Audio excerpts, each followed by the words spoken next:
Hi friends, welcome back to my channel. Medical and health related విషయాల కోసం నా ఛానల్ను సబ్స్క్రైబ్ చేసుకోండి. ఈరోజు మనం మెడికల్ ఫీల్డ్లో చాలా పాపులర్ అయిన, ముఖ్యంగా కండరాల నొప్పులతో బాధపడే వారికి డాక్టర్లు ఎక్కువగా ప్రిస్క్రైబ్ చేసే జీరోడాల్ టీహెచ్ టాబ్లెట్ గురించి పూర్తి వివరాలు తెలుసుకుందాం. ఈ వీడియోలో ఈ టాబ్లెట్ దేనికి వాడతారు, ఇందులో ఉండే మందులు ఏమిటి, మరియు దీనివల్ల కలిగే సైడ్ ఎఫెక్ట్స్ ఏంటో వివరంగా మాట్లాడుకుందాం. స్కిప్ చేయకుండా చివరి వరకు వీడియోని చూడండి. మొదటిసారిగా మన ఛానల్కు వచ్చిన వారు ఎవరైనా ఉంటే సబ్స్క్రైబ్ చేసుకోవడం మర్చిపోకండి. మొదటగా ఈ టాబ్లెట్ తయారీ గురించి చూస్తే ఇందులో ప్రధానంగా 3 రకాల మందులు కలిసి ఉంటాయి. అవి అసిక్లోఫినాక్, థయాకోల్చికోసెట్ మరియు పారాసిటమాల్. ఇక్కడ అసిక్లోఫినాక్ మరియు పారాసిటమాల్ అనేవి నొప్పిని, వాపును తగ్గించడానికి పనిచేస్తే, థయాకోల్చికోసెట్ అనేది ఒక మజిల్ రిలాక్సెంట్గా పనిచేస్తుంది. అంటే ఇది బిగుసుకుపోయిన కండరాలను ఫ్రీగా మార్చి నొప్పి నుంచి ఉపశమనాన్ని కలిగిస్తుంది. ఈ టాబ్లెట్ను ప్రధానంగా ఏ సమస్యలకు వాడతారనేది ఇప్పుడు చూద్దాం. మీకు తీవ్రమైన నడుము నొప్పి ఉన్నప్పుడు లేదా కండరాలు పట్టేసినట్లు అనిపించినప్పుడు ఇది అద్భుతంగా పనిచేస్తుంది. అలాగే మెడ నొప్పి, భుజం నొప్పి, వెన్నుముకకు సంబంధించిన సమస్యలు ఉంటే, స్పాండిలైటిస్ వంటి పరిస్థితుల్లో కండరాల నొప్పులను తగ్గించడానికి డాక్టర్లు దీన్ని సూచిస్తూ ఉంటారు. ఏదైనా గాయం అయినప్పుడు లేదా సర్జరీ జరిగిన తర్వాత వచ్చే కండరాల వాపు మరియు నొప్పిని తగ్గించడానికి కూడా జీరోడాల్ టీహెచ్ చాలా ఉపయోగపడుతుంది.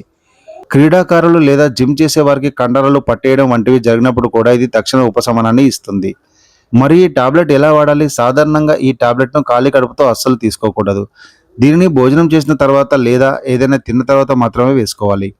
దీనివల్ల కడుపులో మంట లేదా గ్యాస్ట్రిక్ సమస్యలు రాకుండా ఉంటాయి. డాక్టర్లు మీ నొప్పి తీవ్రతను బట్టి రోజుకు 1 లేదా 2 సార్లు వేసుకోమని సూచిస్తారు. సొంత నిర్ణయాలతో ఈ మందును వాడడం అస్సలు మంచిది కాదు. ఇక సైడ్ ఎఫెక్ట్ విషయానికి వస్తే, ప్రతి మందులాగే దీనికి కూడా కొన్ని సాధారణ ఇబ్బందులు ఉండవచ్చు. కొంతమందిలో వికారం, వాంతులు, కడుపు నొప్పి, అతిసారం లేదా తల తిరగడం వంటివి కనిపిస్తాయి. మరికొందరికి ఈ మందు వేసుకున్న తర్వాత కొంచెం నిద్రగా లేదా మత్తుగా అనిపించవచ్చు. అందుకే ఈ టాబ్లెట్ వేసుకున్న వెంటనే డ్రైవింగ్ చేయడం లేదా బరువైన మిషన్లపై పనిచేయడం లాంటివి చేయకపోవడమే మంచిది. ఒకవేళ మీకు చర్మంపై దద్దులు రావడం లేదా శ్వాస తీసుకోవడంలో ఇబ్బంది అనిపిస్తే వెంటనే డాక్టర్ను సంప్రదించవలసి ఉంటుంది. చాలా ముఖ్యమైన విషయం ఏంటంటే, కొన్ని కండిషన్లో ఈ టాబ్లెట్ను వాడకూడదు. ముఖ్యంగా గర్భిణీ స్త్రీలు మరియు పాలిచ్చే తల్లులు ఈ టాబ్లెట్ను అస్సలు వాడకూడదు. ఎందుకంటే ఇందులో ఉండే థయాకోల్చికోసెట్ అనే మందు గర్భంలోని పిండంపై ప్రభావం చూపే అవకాశం ఉంది. అలాగే కిడ్నీ సమస్యలు, లివర్ సమస్యలు లేదా గుండె జబ్బులు ఉన్నవారు ఈ మందును వాడే ముందు తప్పనిసరిగా డాక్టర్ను సంప్రదించవలసి ఉంటుంది. ఈ మందు వేసుకున్న సమయంలో మద్యం సేవించడం చాలా ప్రమాదకరం. దీనివల్ల లివర్ దెబ్బతినే అవకాశం కూడా ఉంటుంది.